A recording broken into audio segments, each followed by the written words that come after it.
Hello everybody, it is Sunday the 18th of February and welcome to my podcast on my life and the fibre arts. My name is Gerard to my family, Peter to my colleagues and Boniface to my monastic community. So I'm known by many things, most things short of or you, and even then occasionally that as well.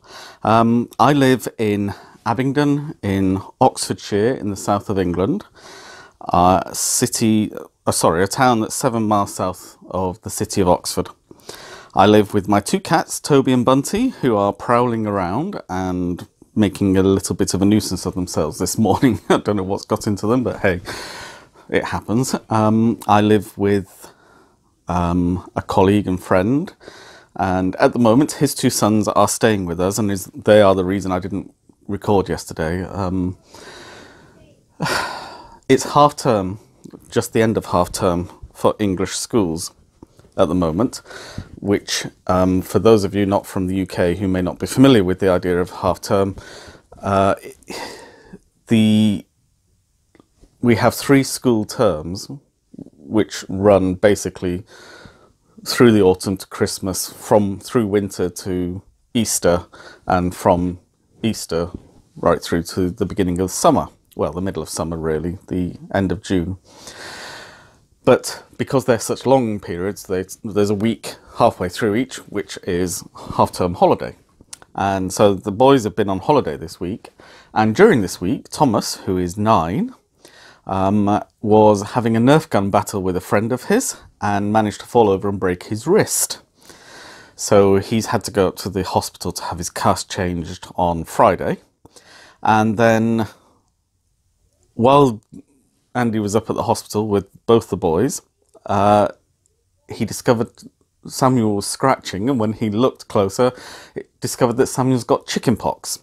So all of their plans for this weekend have kind of gone by the board. And Samuel's fine, he's itchy, but otherwise he's showing no signs of any ill effects at all. Come on then, Toby, come here.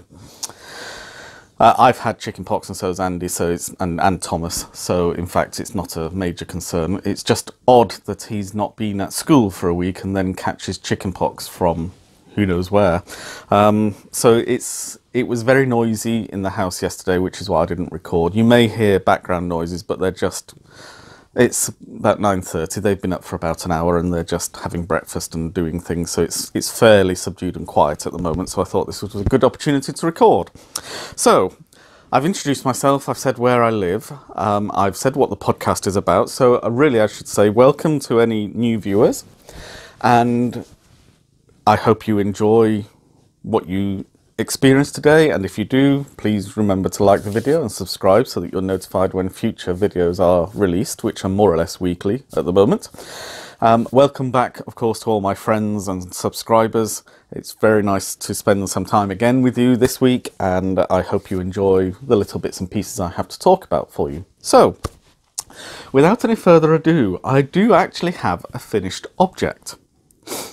However, it's not quite the finished object you might be expecting. It's in my beautiful sheep bag that Wendy made for me for Christmas, which is currently holding my sock whip. I have done a little bit on the sock. In fact, I think I'll talk about why I've not done much more on the sock first, before I show you my finished object. Last Saturday, I was supposed to be having dinner with Wendy and Bob. It was an informal dinner. We're not talking about bow ties and cocktail dresses. It was just, they invited me around for dinner, and that would have been very nice to go. But my stomach was feeling a little bit uneven, and I thought better safe than sorry, so I didn't go.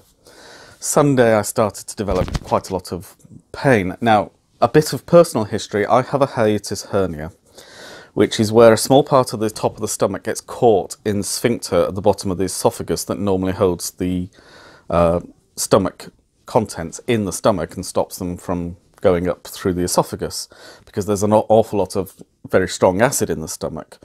And I've had this hiatus hernia for about 25 years. I think it was 92 or 93 when it was first diagnosed. which sounds like yesterday on the one hand, but it's 2018, and where is anyway.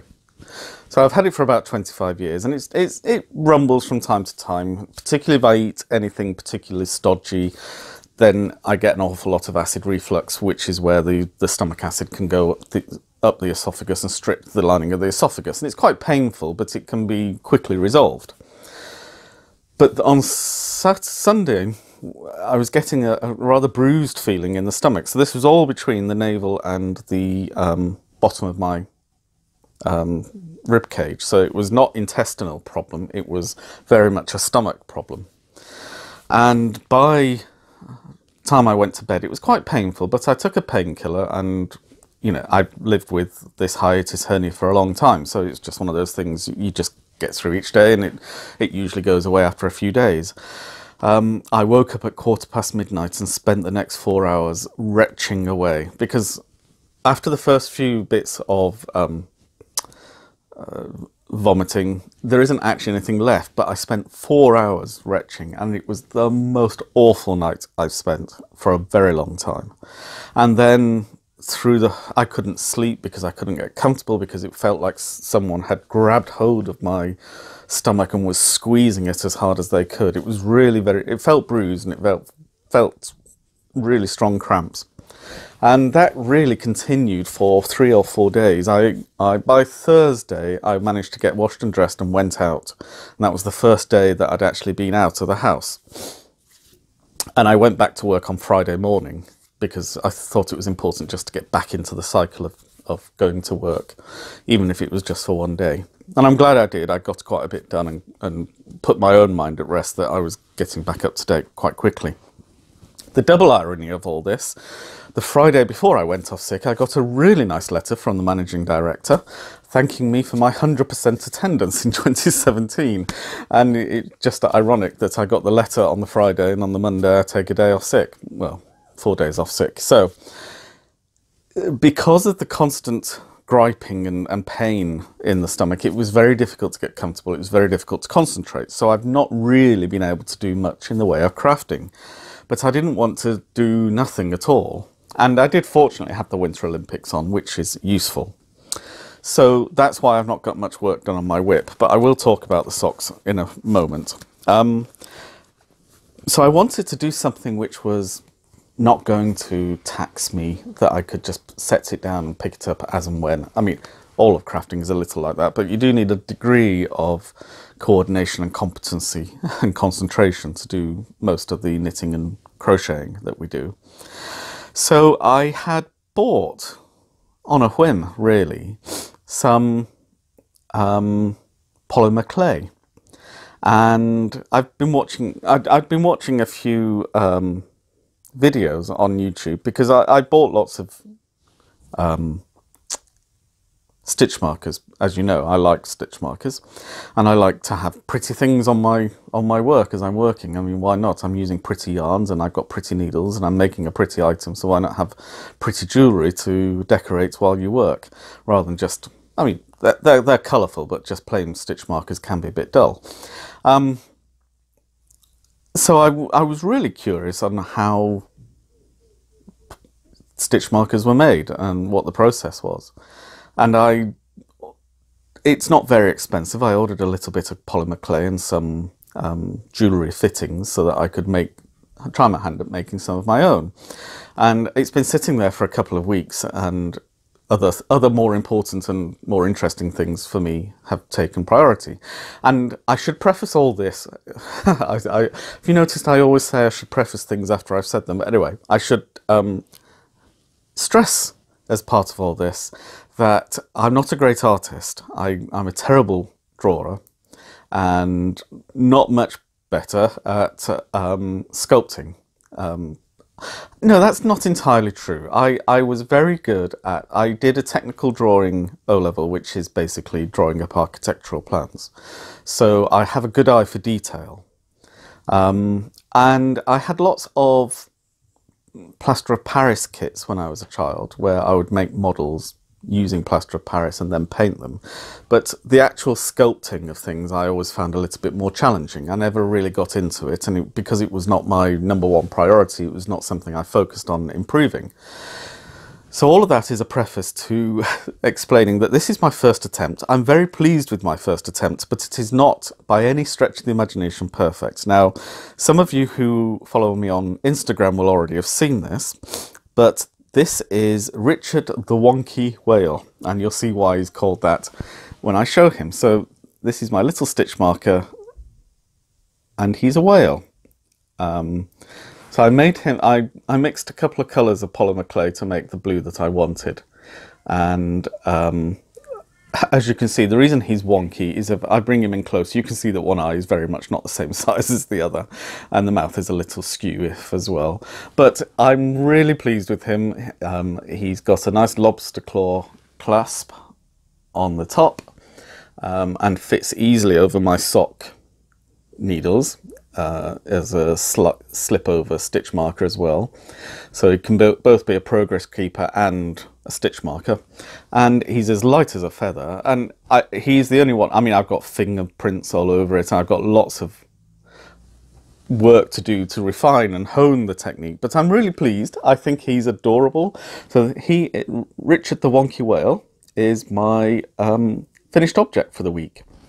And I'm sure you know why I'm calling him Richard, because he's a blue whale and Moby Dick. So, and Dick being the diminutive of Richard, hence the name. I'm just looking at myself in the camera that is recording me on my phone, and I just want to reassure anybody last week who thought that I'd been in some kind of fight. I do have naturally quite deeply set eyes, and with the lighting set up the way it is and being a little bit tired and under the weather, I do look as though I've got two big black eyes on some devices. It's not coming across as bad on my device and on my computer, but Wendy and Bob were quite concerned about me last week, and they showed me what I look like, and I could see why they were quite concerned. So apologies if you're getting such a reading of my eyes, but I can assure you that there is absolutely nothing of concern whatsoever in my eyes. So I'm hoping, I'm watching lots of these videos on polymer clay. There is one maker in particular whom I really enjoy watching. Her name is Rachel, and she is based in Australia, I think. I'm pretty sure she is, and she's called Creative Rachie. I'll put a link probably to her channel in the eye and in the description below. I find the videos really enjoyable to watch anyway, and I'm sure any of you who enjoy just general crafting will probably enjoy watching them too. But again, she's one of those people who makes it look and sound so easy. And in a sense it is. It's you know, she breaks down each step so that it's really quite straightforward. And then it's just a matter of refining the techniques. This is my first ever attempt at polymer clay. So as a first attempt, I think it's actually not too bad. If this were my 50th attempt, I'd be thinking maybe this is not the craft for me. But I wasn't very good at crocheting when I first started crocheting either. My tension was all over the place. I was doing a granny square and it was looking more like a granny. I'm not even sure what the shape was. I don't think it was a regular shape at all. Some of the treble crochets were twice as long as others, and it was a mess. But that's the way it is. Every time we do something, we do it a little bit better every time, because we got that little bit more experience every time we do it. As Jenny Downz says on Missouri Star Quilt Company tutorials, every straight line you stitch is practicing stitching straight lines, so you're one practice better than you were the day before. And I think that's the attitude that we have to take, you know. And if I was selling them, then obviously this would be far below standard, but as I'm making them for myself and probably as gifts for friends, and maybe even a giveaway on here, I think the the little idiosyncrasies of that. Isn't that a lovely face? It's a face only a mother could love, and a very short-sighted one at that. But, you know, it's very individual. There isn't another face like that in the whole of Christendom. So, as it were. So, yes. So that's my finished object. I do have a whip. I did work a little bit on the socks. I'd actually only done up to the toes last week, so the whole of the patterning at the moment is new. So it's coming on. I did these on the bus on Friday, going to and from work. Because I've been ill and for every other reason that you can imagine, I haven't yet, well, I mean, my phone was out of use for 2 weeks because it got broken in the accident. I haven't had my car repaired yet. So I need to organise that this week, which I will do, because it's just sitting outside doing nothing very much at the moment, and she deserves better treatment than that. Even if I don't decide to drive again, you know, she's still a very good car, and with being repaired, she can easily be sold on to somebody who might want to drive. I haven't decided yet whether I'm going to drive again.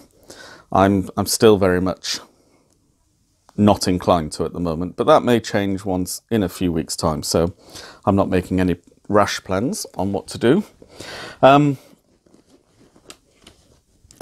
So as a whip goes, it's coming along. The pattern is very simple. It's a 2-line repeat, and the reverse is just stockinette. So it gives a nice textured front to the sock, and in fact this here is deliberately designed to mimic the seaming on machine-made socks, because I don't know if you're aware, but when you make machine-made socks, you knit all the way down as a tube and then knit the foot as an oval loop and then sew it across the top. Rather than grafting it at the toe as you would do with top-down socks normally, you graft it along the edge of the toe on the top. And if you look at a pair of socks that you buy, you'll find that most of them will have that seam across the top of the toes. And that's because of the way that they're still being machine knit, even 100 years after the first machines were invented to knit socks. I do have a second work in progress. And I'm working on it at the moment, actually, and it's this mandala. Now, it's not a... There has been, I've noticed online, not necessarily on the crafting forum, but on Catholic community forums and other religious forums that I like to dip into just to keep myself abreast of developments within community thinking at the time. And most of these are based in the United States, because the United States has a much more vibrant and involved Christian online community. Sorry, I just had to blow my nose. So there's a much more developed online presence for Christians in the United States, and Christians of all denominations, dispensationalist evangelicals all the way through to Catholics and Orthodox. So it's a very vibrant, but can be very much insulated and insular community. And there has been a lot of concern about the influence of Eastern religious practices in Christianity, or in the West generally. And in particular, the current fascination with mandalas. And I've read a few op-ed pieces which have really been quite strident. And I can understand where they're coming from, which is that mandalas are part of Hindu and Buddhist religious meditation practices, which are very different from Christian meditation practices, in that a Christian meditation practice is designed in order to put one in touch with, well, to empty oneself in order to be able to be filled by the Holy Spirit. Whereas with Buddhism in particular, but also with Hinduism, there's a degree of self-actualization. So it's much more human-centric rather than theocentric.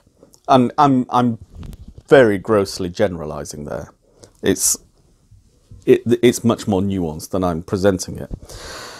And I mean, yoga's another area of some concern for people within these communities. And I again, I understand it, that yogic meditation is a method of Hindu worship in its origin rather than Buddhist, which is often overlooked.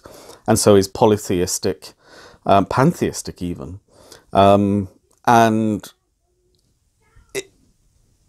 another part of the whole equation, which is not touched on by these forums, but which is also true, which is that there is the potential for a degree of cultural appropriation, that we simply take deeply revered sacred practices from other faiths and denude them of their spiritual significance in order to benefit from their medical attributes. And there is absolutely no doubt that centering prayer, centering and meditation and calming practices are good for you on a physical level as much as on a spiritual level. But I think the concern about mandalas in particular is misplaced, and it kind of led me to want to do I'm designing my own at the moment, and my design is actually taken its inspiration from the Great Pavement at Westminster Abbey that has just been refurbished recently. Now, the Great Pavement is in the crossing point of the church, just in front of the sanctuary, and is the place where the coronation of kings and queens takes place. And in 1268, Henry III, as part of the overall rebuilding of Westminster Abbey under the principles of Gothic architecture, which began around 1245, 1250, he invited, I don't know that the actual pavement builder's name is known, but he invited artisans to create a pavement in the style of the Cosmati brothers, who had been based in Rome at the beginning of the 13th century, so around about 1200, 1215. And there were a series of brothers, and they were all marble masons, and they created geometric floor patterns throughout a number of churches within Rome. And so that the style of pavement manufacture or design that they initiated is known as the Cosmatesque or the Cosmati pavement. So although the Cosmatis were not involved in the actual design and implementation of the Great Pavement at Westminster Abbey, or indeed of the pavement that's under the shrine of St Edward the Confessor in Westminster Abbey, the principles that they were putting into practice are the inspiration for those pavements. And Westminster Abbey is an important building for me, not just because of its significance to the national psyche, both as the place of coronations and the burial place of famous important people across the arts, sciences and politics, but also because before the Reformation, the monastic community that was, monastic community that was there before the Reformation, after the Reformation becomes my monastic community based in France, and then eventually at Ampleforth. So there is a spiritual link as well as a national link with Westminster Abbey. And as I say, I'll put a picture of the pavement in here for you to see, but this is the central circle of that, and I've generally taken the main colours, and I want to try a few techniques to see how faithful I can be to the overall effect of that pavement, and I will produce the pattern and put it onto Ravelry when I'm finished. But I'm quite enjoying the process of just developing this mandala. And I think also importantly, Westminster Abbey was not alone outside of Rome in having this style of paving in its public building. Probably the most famous Cosmati pavement outside of Rome is actually the floor of Chartres Cathedral, which is a huge labyrinth, and it takes people on a spiritual journey through the labyrinth to the centre of meeting God is the ultimate idea, coming face to face with the deity and the fulfilment of the Christian life. So for all those who might be concerned that mandalas are superstitious or pagan or whatever, or heathen or whatever other concerns people may have, first of all, I would say that there is a strong tradition within Christianity of using mandalas. I mean, I think 700 years, 800 years, we can call that a strong tradition. And secondly, don't imbue physical objects with the attributes that are... No, how to express that better? I want at the end of this video to talk about the relationship of religion and superstition. But in a nutshell, superstition is to give the object the power of the item it represents. So, you know, we have magic talismans in order to protect us from evil spirits, whereas in fact it is not the object, but the trust that the object allows the holder to put into the saving power of the divine being that actually protects them from evil spirits, if you like. So you have to be careful to divorce something that looks pretty from the original idea of its purpose.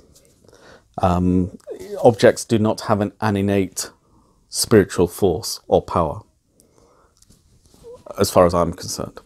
So I would just try and reassure everybody that if you like a mandala, make a mandala. It will look pretty, it will hang on the wall, you're not culturally misappropriating anything, and there are multiple different purposes to which such mandalas have been put, all of which are to aid the spiritual life rather than to hinder it. And so don't be afraid of conjuring demons and evil spirits, because such things are not innate to the object.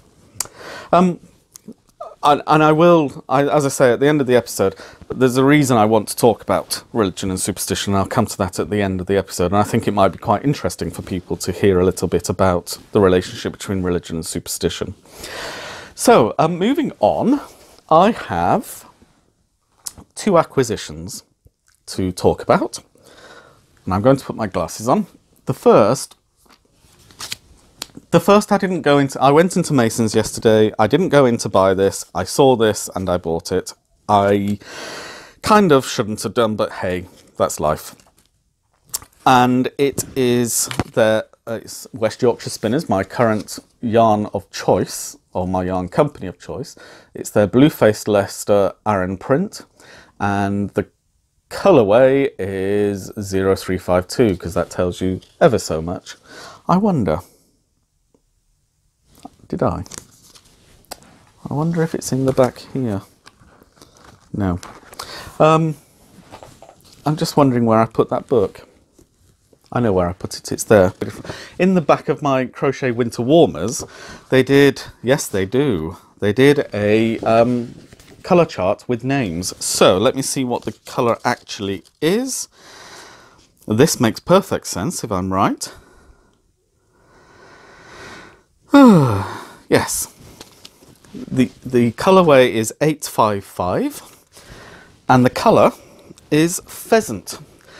And as soon as you know that that's the name of the colourway, you can immediately see why it's called pheasant. It is definitely pheasant coloured. So I have split this into two 50 gram balls of wool, caked them up, and I will be casting on some Aran weight socks. This is 100% Blue-Faced Leicester wool, so it doesn't have any nylon, but Blue-Faced Leicester is actually quite a strong wool. It's not a short, it's got quite a bit of strength in it, so it should be fine as socks. And these will knit up quite quickly, and I just thought I would do these on the bus, because one thing I did find on the bus with the smaller socks is, with the silver needles in particular, the yellow yarn on silver needles is quite small, and I don't take these glasses to work. I have a pair of glasses at work, so when I'm travelling on the bus I don't actually have my glasses with me. And I didn't make any mistakes, but I just think that knitting these on the bus is going to be easier for me to see and do. So this is, I mean, it's 100% Blue Leicester wool. I don't know if it's superwash. I don't think it is, but it doesn't feel coarse or scratchy in any way, shape or form. No, it doesn't look like it's a superwash, although it is. No, it's hand wash only, so it isn't superwash wool. But it's really nice, and it's only £4.99 a ball, which is incredibly good value for 100% wool. So I'm really very pleased with that. And it's a 3-colour stripe, basically. So it goes, sorry, 4-colour stripe. It goes through this grey and white twill effect with this brown, a green and a blue. And they're quite long stripes, so I think it will look really good as a self-striping sock. I'm quite looking forward to casting it on. I'm just going to tie that up because it's going to fall apart otherwise.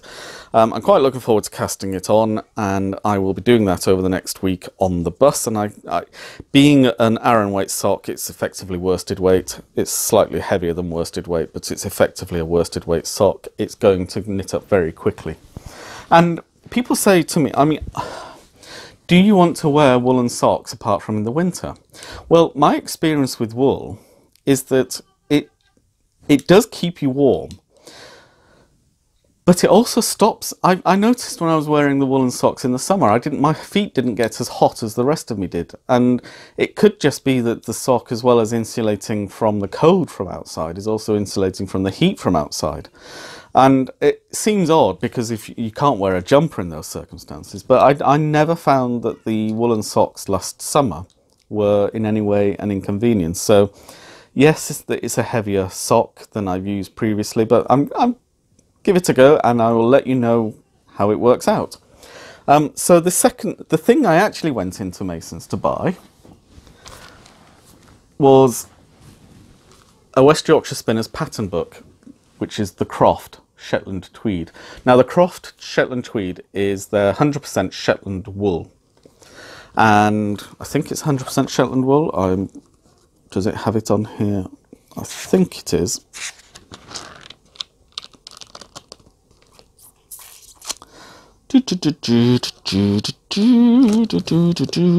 Bear with me, bear with. Sorry. Yes, it is. It's 100% Shetland wool. Because it's on this side here. As it says right there, it's 100% Shetland wool. And these are the colours that they have, which are really, really beautiful colours. And I want to make myself a jumper in it. Now, the men's jumper is a really rather straightforward stockinette jumper. I think I would get very bored if I were knitting that. I mean, plain jumpers are fine, but I think actually I'd rather have this jumper instead. And I know it's made for women, but it can't be beyond the wit of man to adjust the pattern for a man. I see absolutely no reason why those cables are not unisex in any way, shape or form. But they have a number of different styles of pattern in here. I mean, there's this lovely hooded cardigan, which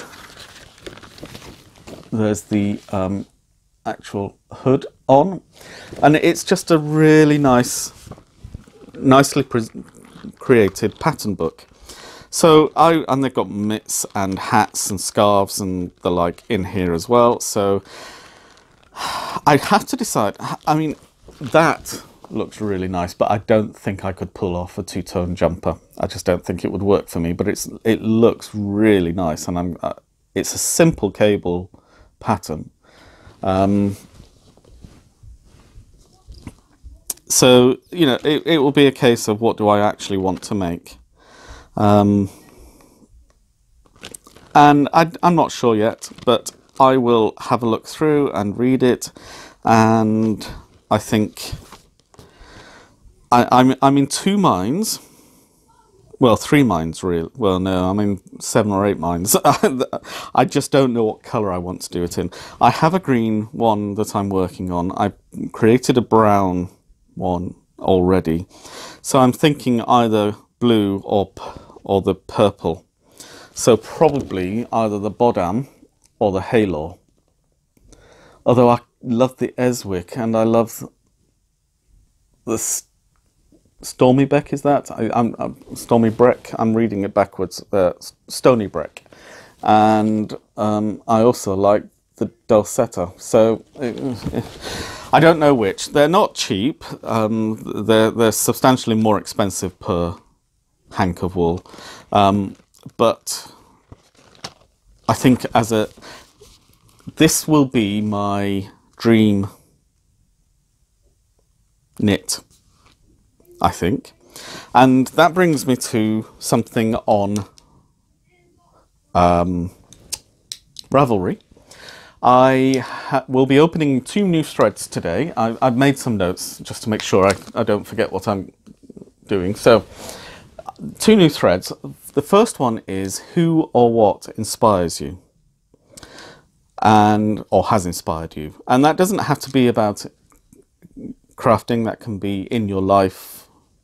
You know, who has had an impact on the way you think or behave, or the way you live what you want to achieve with your life, or what you want to achieve with your crafting. Who has had that I want to be like them kind of idea implanted in your mind. Because I think that would be quite interesting to just get to know each other that little bit better. I've been reading all of the hello messages, and it's really interesting to know a little bit more about the people who I'm sharing this time with, and everybody clearly has their own interesting and unique story to tell about who they are and where they live and how they come to crafting and what they're doing and so on. So I think this might be another little window into ourselves about what inspires us and why. The second thread is going to be your dream project. What, if money and time were no object, what is it that you would like to do? Knitting, weaving, crocheting, quilting, sewing, whatever your particular dream craft would be. What is it that you would like to do? What is the fabric or the yarn that you would like to use? What is the technique you'd like to use? What are the needles you'd like to have to be able to do this?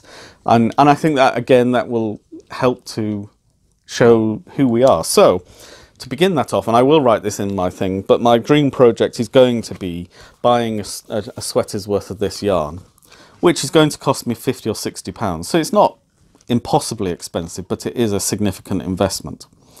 And you see, I quite like that one, but I'm just not sure about the boat neck on that one. I quite like the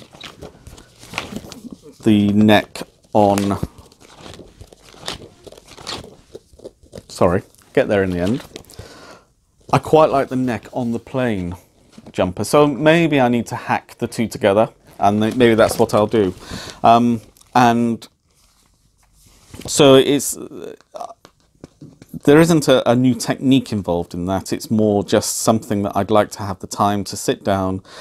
When I knit my first sweater, it probably took about a month's worth of knitting at maybe 2 or 3 hours a day, but spread out over 4 or 5 months because it wasn't the only thing I was working on.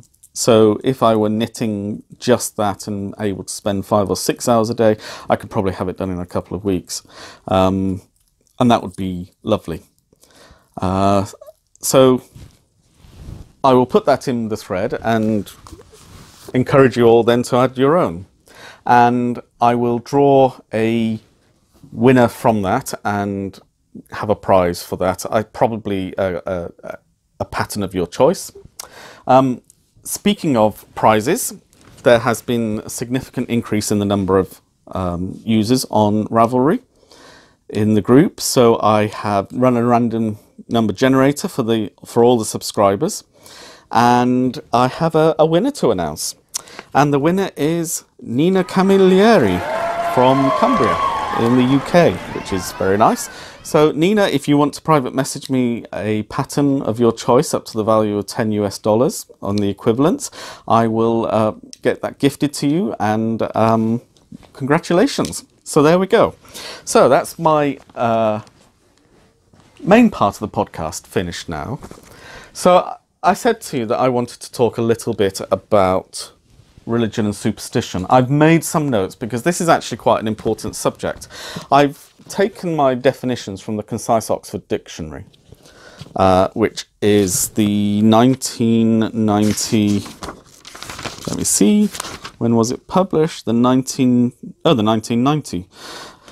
So this is the 1990 edition of the Concise Oxford Dictionary by Fowler and Fowler. It's the 8th edition and is printed at the Clarendon Press in Oxford. And it's the Concise Oxford Dictionary of Current English, because for those of you who may not know this, the full Oxford English Dictionary is many, many volumes in size, and if I had shelves on this wall, it would fill 2 of them from the whole width of the wall. It's a huge undertaking, and every year there is a new volume brought out of new words or new definitions for old words that have been discovered.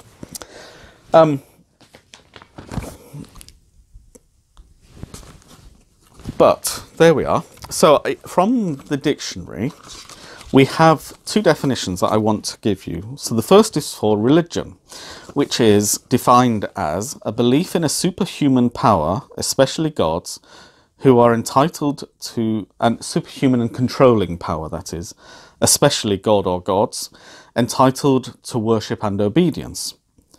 It is also the expression of this worship. It is also the system of faith that underpins this expression of worship.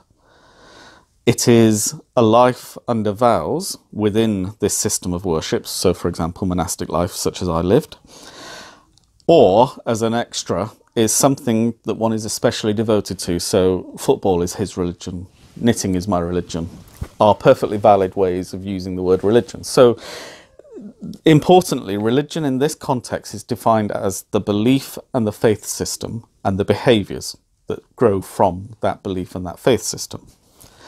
Superstition, on the other hand, is the credulity regarding the supernatural. So ghosts, for example, or the imminent effect of direct intervention in human affairs, which to some extent is a fundamental part of religion, miracles, for example, but is much more about if I do this, then this will happen, which is not religious ideas. An irrational fear of the unknown or the mysterious, which is very much counter-religious. Most religions have at their heart some sense of the mystery of God and what it means to be in a human divine relationship. So the mysterious is not in and of itself something that's feared. Misdirected reverence.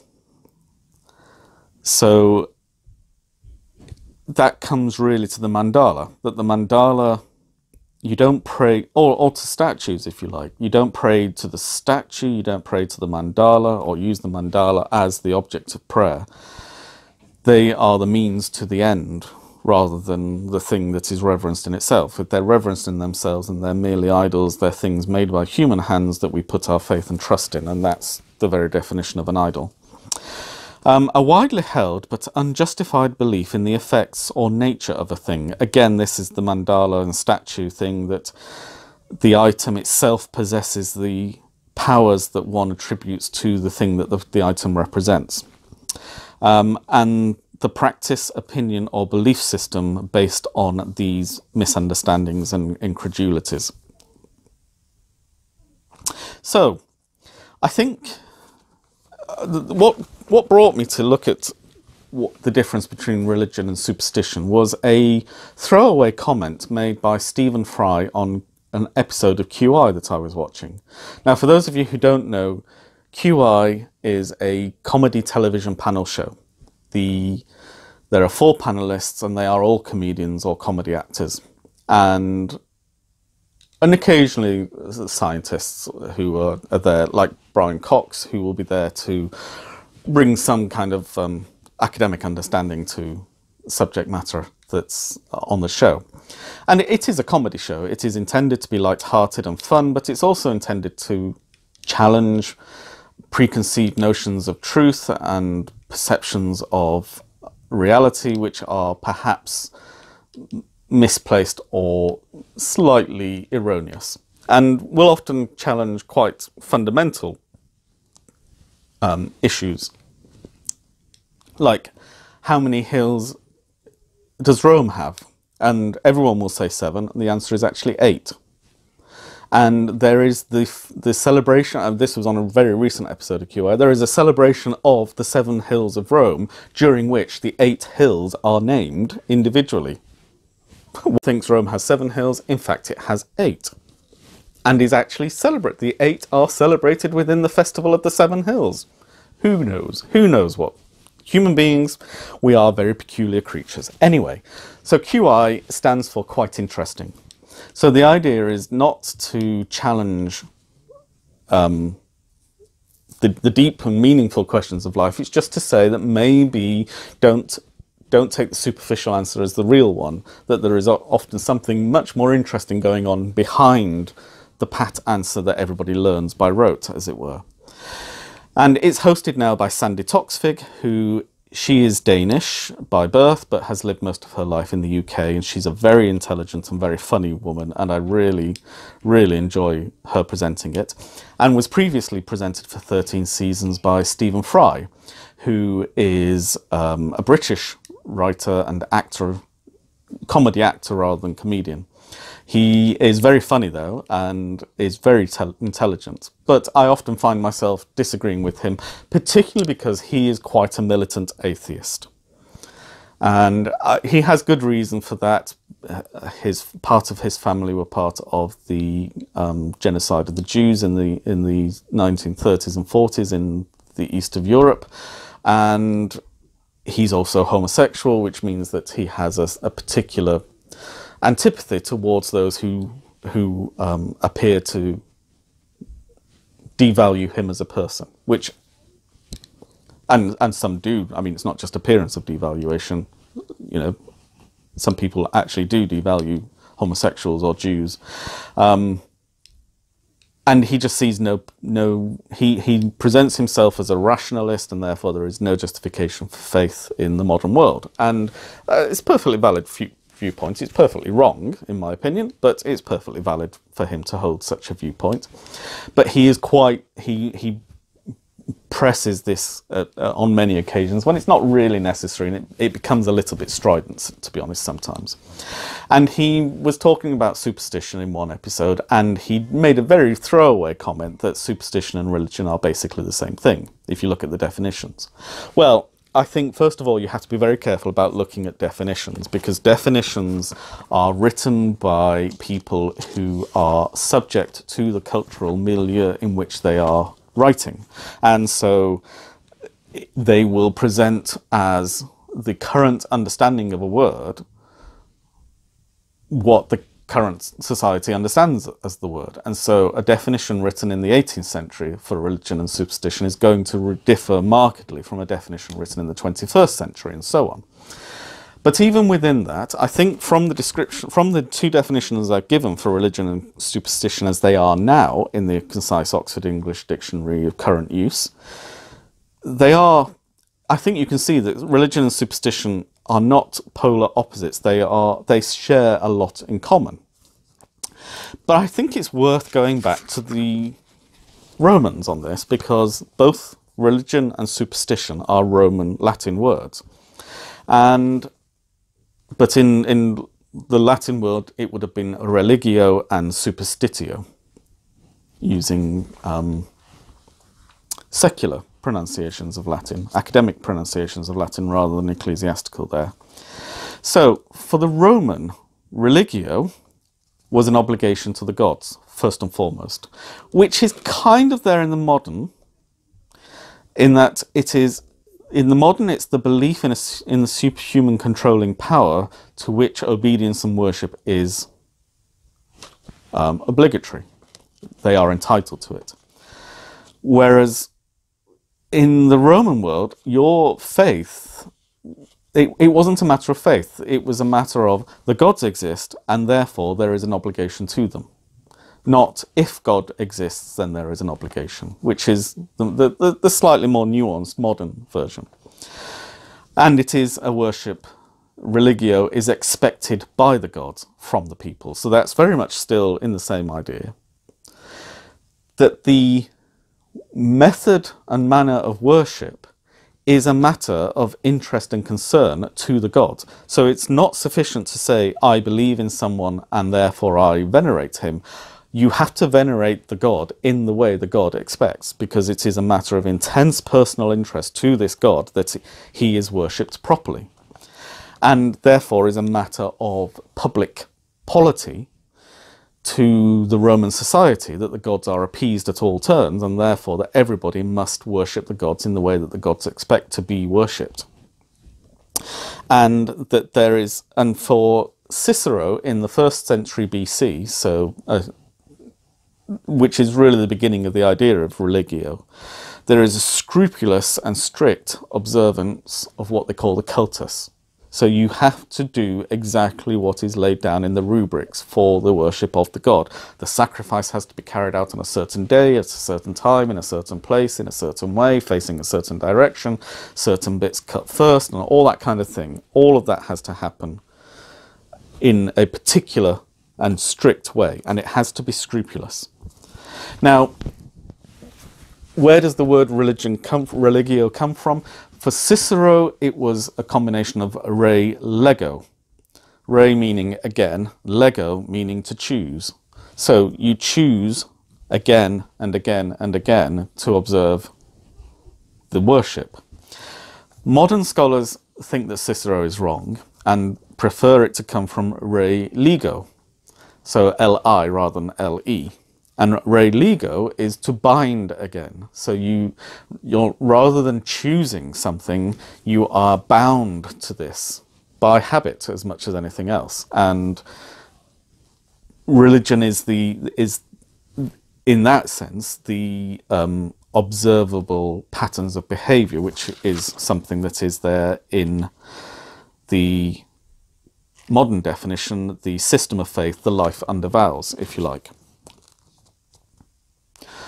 And stressing again, with Cicero, it's about the scruple.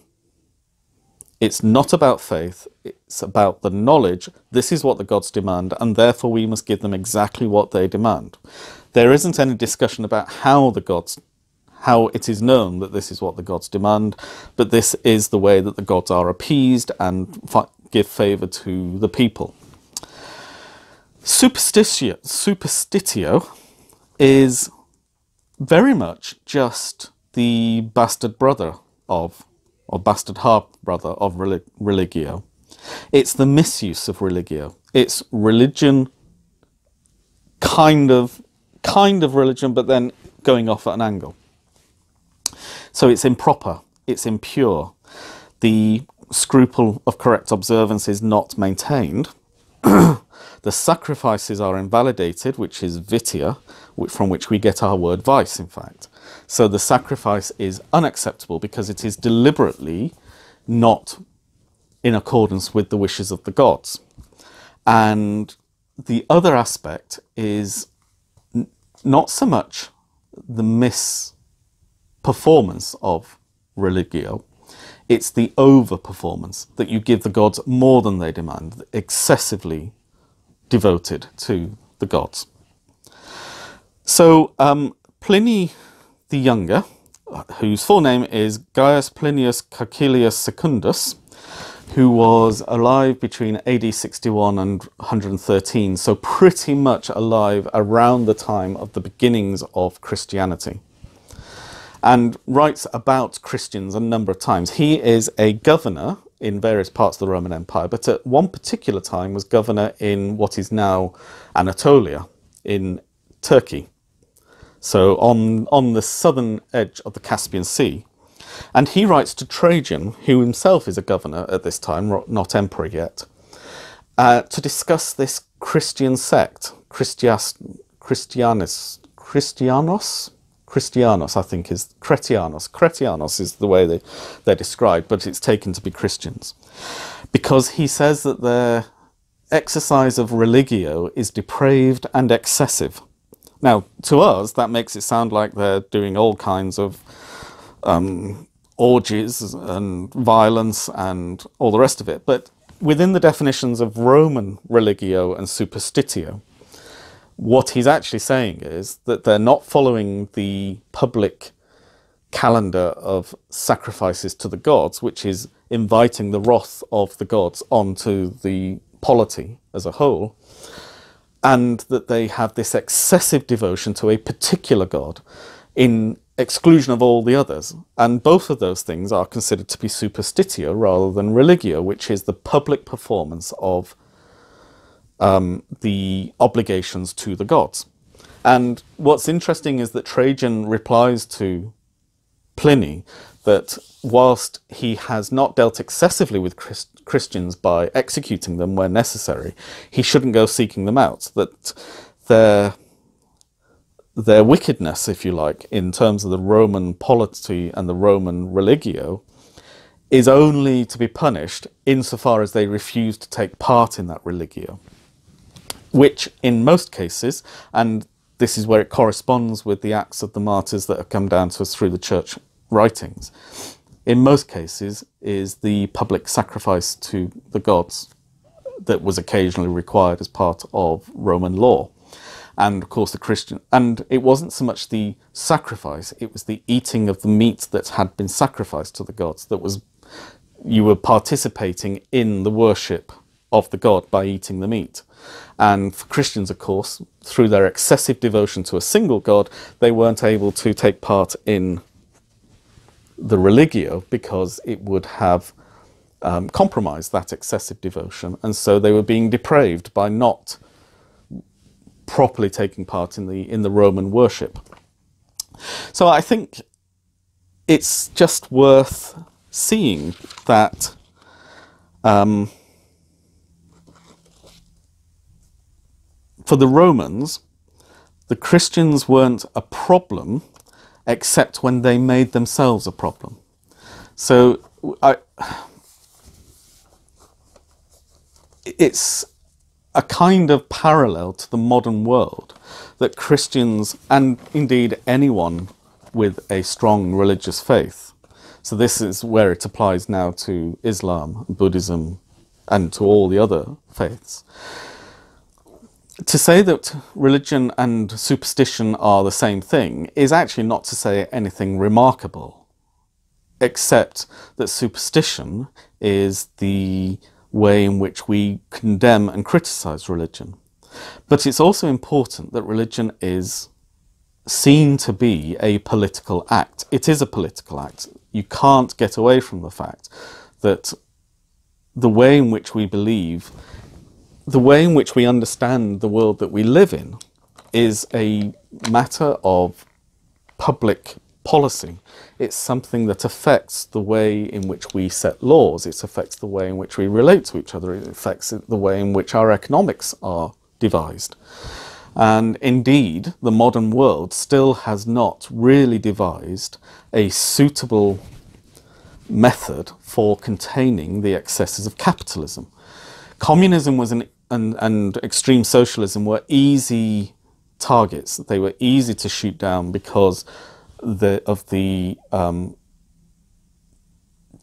violence at their heart, the destructive nature of private property being abolished, when those were clearly innate matters to the way in which we view ourselves and the world around us. We are a communal people. We're not communitarian. We're not communist. We're communitarian rather than communist. We do understand to share what we have, but it's we have it, and communism, therefore, as an ideology, a materialist ideology, was an easy man for the church to oppose, and for other religions to oppose. Capitalism is much more insidious because it has grown out of a Christian and religious culture, and so it bears traces of its religious forebears. But its worst excesses, it exploits the poor and exceedingly and excessively benefits the wealthy. And I'm not just talking about the wealthy within a country, but the wealthy countries against the poor countries of the world as well. And so as a world, we need to appreciate the role that religious understanding and insights can bring, or can play rather, in bringing a more just and equitable distribution of power and wealth within the global economy. And this is a project which has to some extent been sidelined because Christians, in particular in America, which is, of course, as the global superpower, the kind of par excellence example of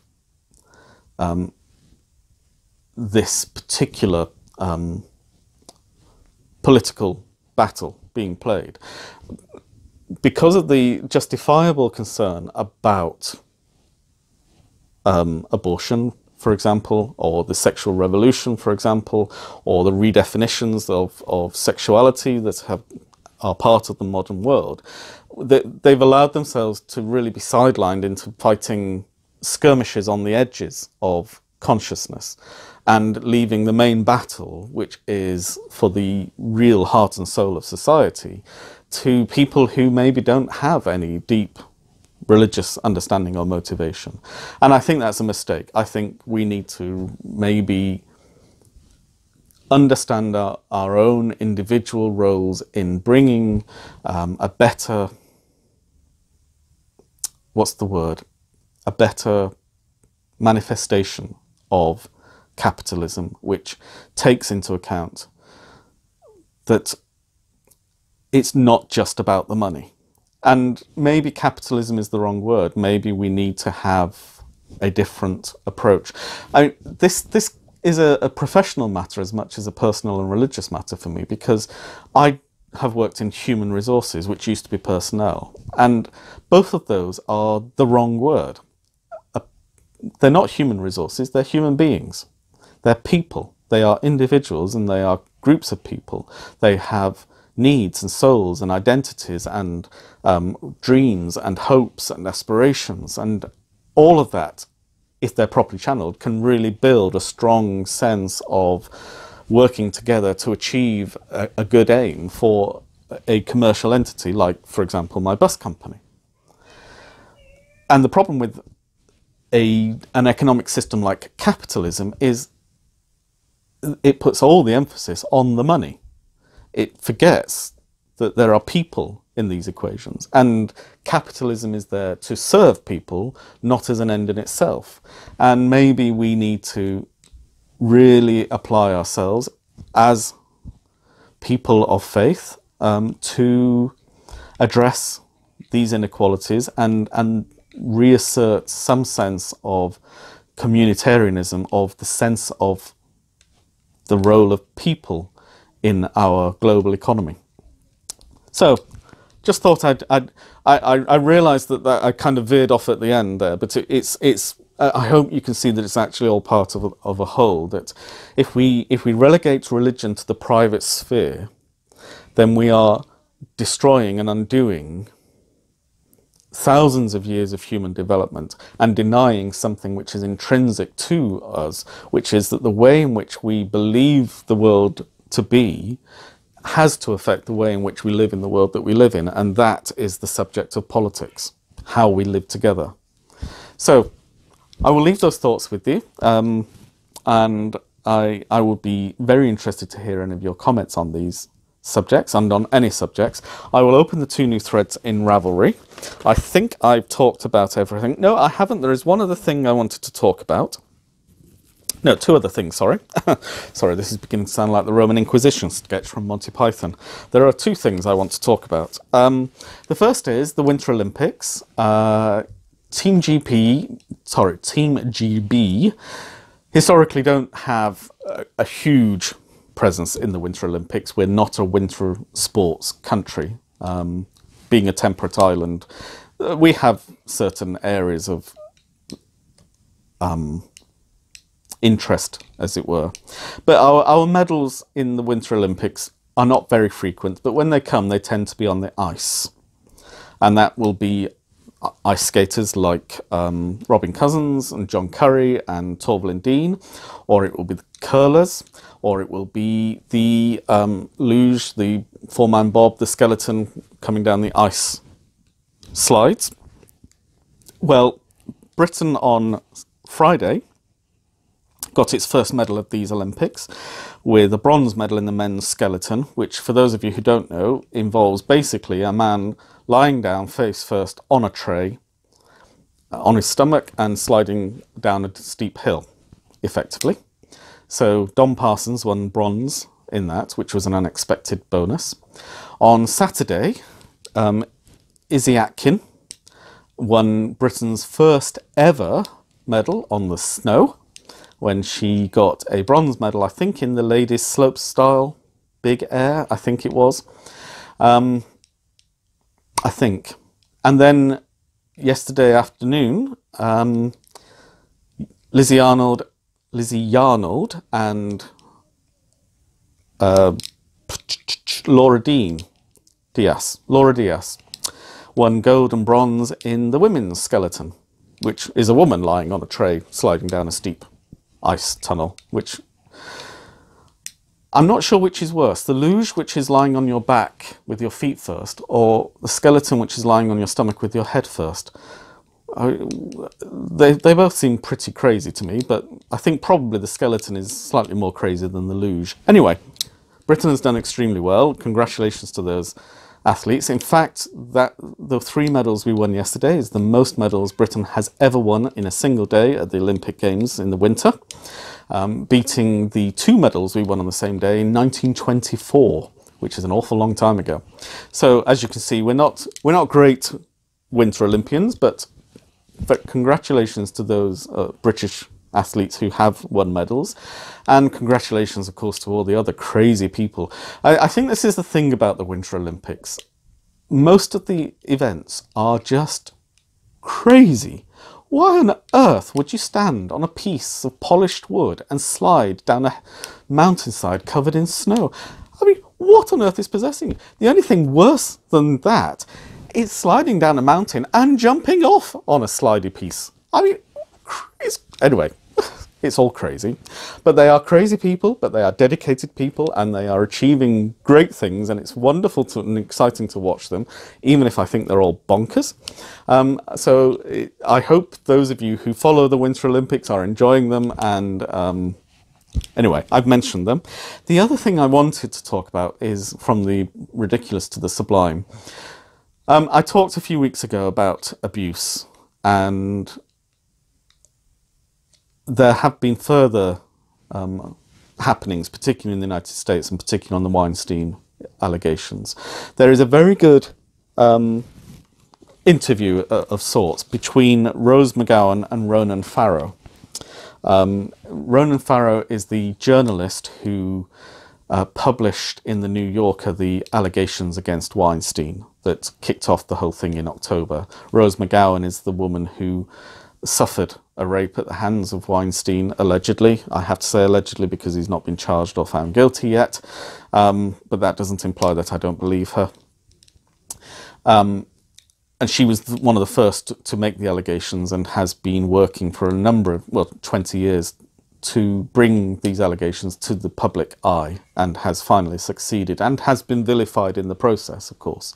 And it's a very powerful, it's a very intense interview, and there are idiosyncrasies of both the interviewer and the interviewed that might jar a little, but it's a very powerful interview and I would recommend it, and I'll put a link to it in here. Obviously, if you don't want to deal with the subject or just don't want, that's fine, but for those of you who may be interested, Ronan Farrow, of course, is the son of Mia Farrow and possibly of Woody Allen or possibly Frank Sinatra.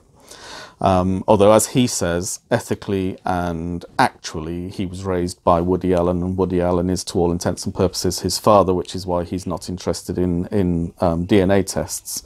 And of course, he's also had to go through the process of his adoptive sister now being married to his father, and he finds that very difficult to understand as well. So, anyway. It's an interview that's worth watching. So I think for the time being that will be everything. I've whittled on for an hour or more now, and I will get this edited and uploaded, and I'm hoping that this week I will get a lot more done, because although I still have some residual pain, I'm feeling a lot better, and it was a good thing I went back to work on Friday, because it means I'm just back into the swing of things now. So until next time, stay happy, stay happy, stay safe, stay well, and keep crafting. So bye for now.